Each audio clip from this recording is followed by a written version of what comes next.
kendo ka wadhi mbele kod twak marwa e thuolo mwantiere godo matin ka thuolo marwa pok orumo okinyi ma kawuono Dr. Mamo.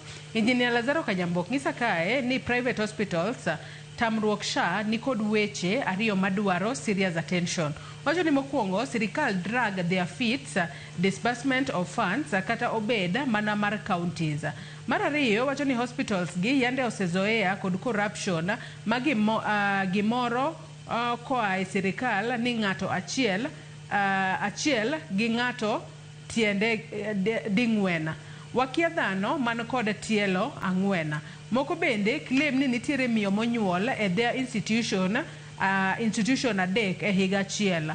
Gope mag NHIF ber ka ochul, lakini nyaka tim thorough scrutiny. Wacho ni Kenya en piny ma iyako, kila ng'ato yuane mana kore.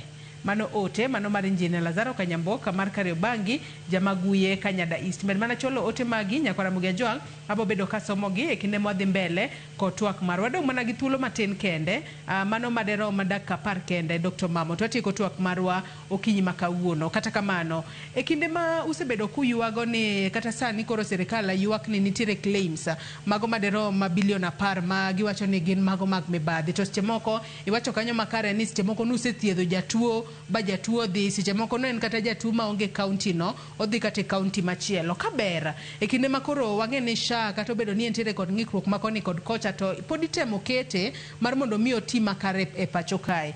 Claims gi owinjo bed ni SHA chulo osuptende kaber, to bang' thuolo mane mar mondo mi kik bed ni seche moko budho ahinya ma seche moko kata jatuo nosedhi kata kumachielo to koka koro imanyo koka seche moko podi idwaro ni osuptal ochiw nonro makare kapok ochulo osuptal pesa mowinjo bed ni chulo kuom thiedho jatuo manosethiedhi bodhi kuma dhiye. Claims owinjo bed ni kaw thuolo maromo nade ka to kipime kod NHIF mane mabudho ahinya sani.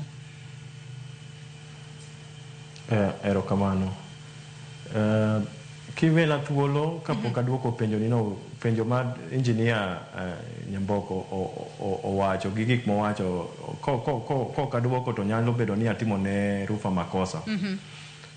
Mokwongo serikal onego bed ni choko pesa maromo mar chulo osiptende. Mano mokwongo. Sani ogichok pesa moromo. Mano adiera makende mantie. Mar ariyo, system mar 104 billion mar SHA ni gima duong' noket ni onego bed ni otamo thieth mar nyawawa kata fraud mondo timre.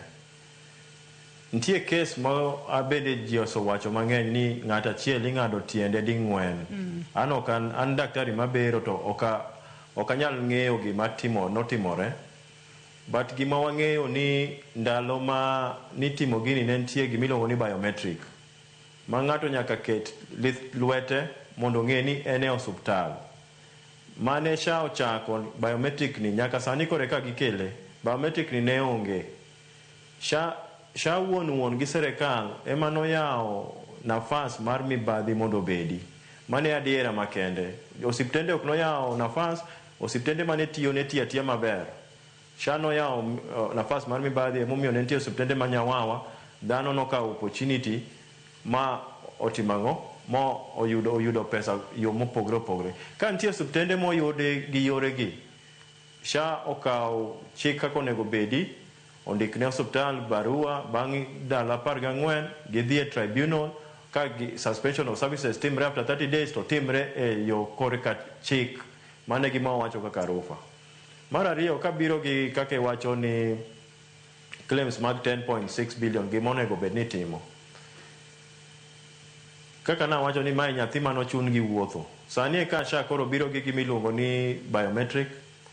Wan dakteche mabero sani gikelonwa gimiluongo ni practice 360. Practice 360 ni en ni ka an gi kaka sani an e studio ma Kisumo, to ka ong'isa ni nitie jatuo moro onego bed ni ayang'o bondo, to jatuo no nyaka rita mondo adonj machiegni go osuptal mondo aket kod mondo kore ka pre-authorization no odhi e SHA, kore koduogi, kore ka dhi ayang' jatuo. To samoro network nyalo bedo ni shida, nyalo bedo ni rejection otimre, jatuo to sorito kata chakre okinyi iyudo ni koro nitie gimiluongo ni delay of treatment. Technology ber, but okono bed en technology. Onego bed ni ji winjore to wacho ni oyo ka nitie kaka inyalo verify ni Dr. Mamo en daktari mabero to ong'eye gi jowetege gi bero to osondiko ni jatuo ni adwa dhi baro wach ni Bondo Tan Kisumu.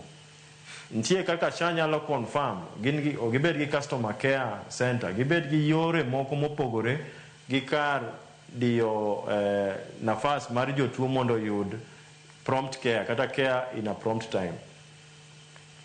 Kisumu en town matin to ko kidhi kaka Nairobi to kara gi jam gango tinyalo neno kaka chandruok nyalo bedo. Aparo ni Joyce, aparo ni jo winjo gima temo wacho. SHA hie kaka entie ok en gima rach, lakini nyaka goe randa mondo bed maber moloyo kaka entie sani to ok okony kaka onego bed ni nolande gi kaka nogoe oporo ni onego bed ni okonyo jopiny, ok otim kaka onego bed ni otimore.